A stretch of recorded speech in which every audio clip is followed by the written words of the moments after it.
India गठबंधन में UP में सम्मान न मिलने से भारतीय कम्युनिस्ट पार्टी ने बागी तेवर दिखाया है।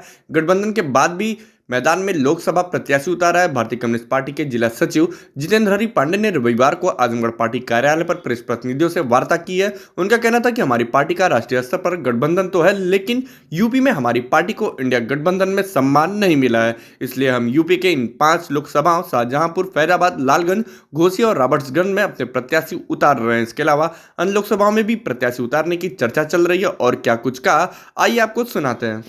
प्रमुख घटक दल हैं। इंडिया घटक बनाने में हमारी अहम भूमिका रही है वामपंथ की, खास करके तीनों वामपंथी दलों की, भारतीय कम्युनिस्ट पार्टी, भारतीय कम्युनिस्ट पार्टी मार्क्सवादी, भारतीय कम्युनिस्ट पार्टी माले। और उत्तर प्रदेश में ये तीनों पार्टियां लगभग 75 जिलों में, सीपीआई तो 75 जिलों में और सीपीएम और माले का भी जनाधार अपना है। क्योंकि उत्तर प्रदेश के अंदर जो बड़े दल हैं आपस में सीटों का तालमेल करके बंदर बांट तो कर लिए, आपस में बांट लिए। बाकी जो प्रमुख वामपंथी दल हैं, जो आज से नहीं, आजादी के बाद से प्रथम चुनाव से लेकर के अब तक, जिसको आजमगढ़ को केरल कहा जाता था, आज भी आजमगढ़ उत्तर प्रदेश की सबसे बड़ी कम्युनिस्ट पार्टी है। वहां लालगंज लोकसभा सीट से लगातार हमारे प्रत्याशी लड़ते चले आ रहे हैं। चूंकि हम भाजपा को हराना चाहते हैं, ये हमारा नारा है। इंडिया गठबंधन के साथ हम हैं। अभी बिहार के अंदर 40 सीट है, 40 सीट में 5 सीट वामपंथी दलों को दी गई है। उत्तर प्रदेश में 80 लोकसभा सीटें हैं। 80 लोकसभा सीटों में नाम नहीं लेंगे, 2 बड़े दलों ने आपस में तो बांट लिया, लेकिन इंडिया गठबंधन का अगर धर्म वो निभाते तो कुछ नहीं, सीट का बंटवारा कम ज्यादा होता नहीं होता अलग बात है। एक औपचारिक वार्ता तो हो सकती थी। वामपंथी दलों को लखनऊ से लेके दिल्ली तक या क्षेत्रीय स्तर पर कहीं भी कोई औपचारिक वार्ता तक नहीं, तो इसमें क्या किया जाए भाई। हम तो 1925 की कम्युनिस्ट पार्टी है। ऐसा अगर कोई माने तो ये उसकी सोच है। उत्तर प्रदेश के अंदर कोई ऐसी विधानसभा नहीं है। लालगंज विधानसभा की मैं बात कर रहा हूं। लालगंज में हमारे प्रत्याशी कामरेड जियालाल जी हैं, विधानसभा चुनाव लड़ रहे थे।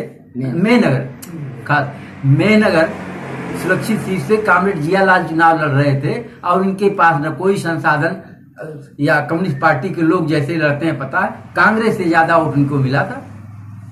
और लोकसभा स्तर पर लालगंज में 10,000, 12,000, 15,000 तक वोट हमारा आज भी है, या इस तरह के वोट हम पाते रहे हैं। और ऐसा नहीं है, अभी ये रॉबर्ट्सगंज सोनभद्र जहां बात की जा रही है, 30,000 वहां इंडिपेंडेंट सीपीआई का वोट है। कभी कभी माले भी टकरा जाता, उसके बाद भी 30,000। दुद्धी उपचुनाव हो रहा, हम दुद्धी भी लड़ रहे हैं, रॉबर्ट्सगंज लोकसभा सुरक्षित भी लड़ रहे हैं। तो ऐसा नहीं है 20,000, 25,000, 30,000, 40,000 तक अगर हमारे वोट इस तरह के हैं, और कोई भी पूरे उत्तर प्रदेश के अंदर वामपंथी दल कहीं भी लड़ जाए लोकसभा के अंदर, तो उसके पास 10,000, 15,000, 20,000 वोट की क्षमता इतनी तो है। अब आप इसको एकजुट रखना चाहते हैं, कोई एमएलए जिता करके, एमपी जिता करके, यह अलग बात हो सकती है। भाजपा तो एक जिले की पार्टी, एक तहसील स्तर की पार्टी को जोड़ लेती है, उनको मंत्री बना देती है, उनको विधायक बना देती है। लेकिन आप इस तरह की एकता जो 75 जिलों में वामपंथ और भारतीय कम्युनिस्ट पार्टी का वजूद है, उस वजूद को आप नकार रहे हैं। कहीं ना कहीं से आप उसकी अवहेलना कर रहे हैं। अवहेलना नहीं, मैं कहना चाहूंगा आपकी मीडिया पर, ये आपका गरूर है।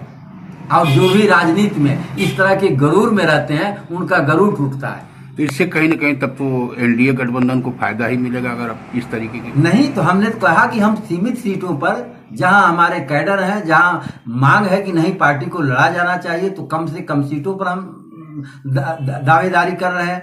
और कुछ सीटें और जो चिन्हित की गई हैं, उसमें आजमगढ़ का भी नाम शामिल हो सकता है। हम अपने राज्य के नेताओं से, राष्ट्रीय नेताओं से वार्ता चल रही है। जल्दी ही कुछ सीटों की और घोषणा भी की जा सकती है।